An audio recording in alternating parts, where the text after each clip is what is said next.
Hello, I'm Gail Whittaker, and this is a County News Minute. According to the National Fire Protection Association, an average of 7 people die every day in the United States in home fires. While these numbers have reduced over the past 3 decades, we can do better. Public safety educator Annetta Norwood is here to give us some information about how to prevent home fires. There are actually 5 major causes of fires in homes, statistically. The first one is cooking.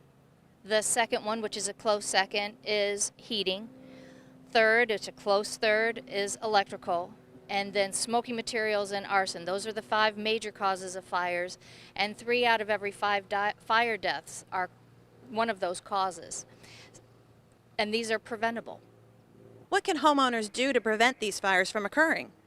Well, with cooking, one of the major causes is leaving cooking unattended. If you're right there when something happens, hopefully you can do the right thing, take care of it immediately.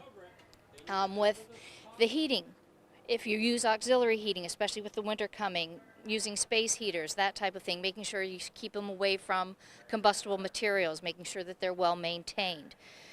Electrical fires, just being aware in your home of if your lights are dimming constantly, if you have circuit breakers that are tripping, being sure not to use extension cords for permanent wiring. These are all things that people can do. Smoking. Biggest thing is have people smoke outside and provide proper disposal containers for them. And that's those are some of the biggest things that people can do. As far as arson, not really a whole lot we could do about that, but one thing I would encourage people to do is keep matches and lighters put away, especially from children. They wouldn't intentionally be an arsonist, but they could cause fires if they find them, if they're left out. There is one small, simple thing that people can do to help notify them in case a fire occurs, correct? Oh, that's true. Of course, the first and main thing is practicing fire safety every day. But then being prepared in case a fire does start by having working smoke alarms, making sure that they're being tested every month, making sure that they're not more than 10 years old, making sure that they are in operable condition, because a lot of fire deaths, having a working smoke alarm can cut your risk of dying in a fire in half. Now, if I were to go out and buy a smoke alarm, can I just open up the package, put batteries in it, and stick it on a shelf and forget about it? Absolutely not. Obviously, they need to be put at smoke and heat rise, so smoke alarms need to be put either high on the wall or on the ceiling. Smoke alarms come with great instructions to tell you how far from the ceiling if you put it on the wall, how far out from the wall if you put it on the ceiling, where on the ceiling it should go.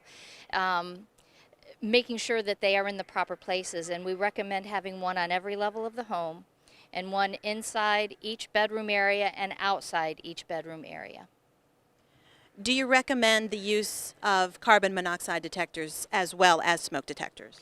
Absolutely, and not every home may need carbon monoxide alarms, but if you have natural gas, if you use propane, if you have any kind of fossil fuel burning appliance in your home or you have an attached garage, then you definitely need a carbon monoxide alarm, because it's the silent killer. You don't know it's there without the alarm. And October is Fire Prevention Month. So what is the Department of Fire and Life Safety doing to promote Fire Prevention Month? Well, kind of behind the scenes, not really, but kind of behind the scenes. One thing we do is we visit each kindergarten class. We visit a good deal of the preschools during the month of October. I'm going to roll over and over and over. And I'm going to keep rolling until the fire goes out. In addition, we also have fire station open houses where we invite the public to come in to see how we live and work. And we're going to do our fire drill now. They get to see the safe house, which we always have there. Our safe house is a great learning tool. It's set up just like a home. People can come in of all ages. This is not just a thing for kids. They can come in and they can learn about fire safety. They can actually see what smoke looks like when it's in a structure using theatrical smoke, and practicing getting out. So it's a great learning tool. Yeah, be careful. Come on out. Go to the mailbox. Where can people go to get more information about Fire Prevention Month and the open houses? Well, of course, there's the county website, yorkcounty.gov/fire. You can always call the office. Our phone number is 757-890-3600, Monday through Friday, 8:15 to 5. You're welcome to call anytime. And also on our website, If people need assistance with their smoke alarms, we don't encourage people to get up on tall ladders to test their alarms, to change the batteries, to when it's time to change the alarm itself when they're 10 years old. Calling our department again, online you'll find the information. You can call us. We're glad to help. Thank you for that great information, Annetta. While we're on the subject of smoke alarms, don't forget that we will turn the clocks back the morning of Sunday, November 6th. It's a great time, if you already have a smoke alarm, to go ahead and check the batteries and check to make sure the smoke alarm is functioning properly. And together, we can all improve the statistics about fire-related deaths, injuries, and damage. I'm Gail Whittaker, and this has been a County News Minute.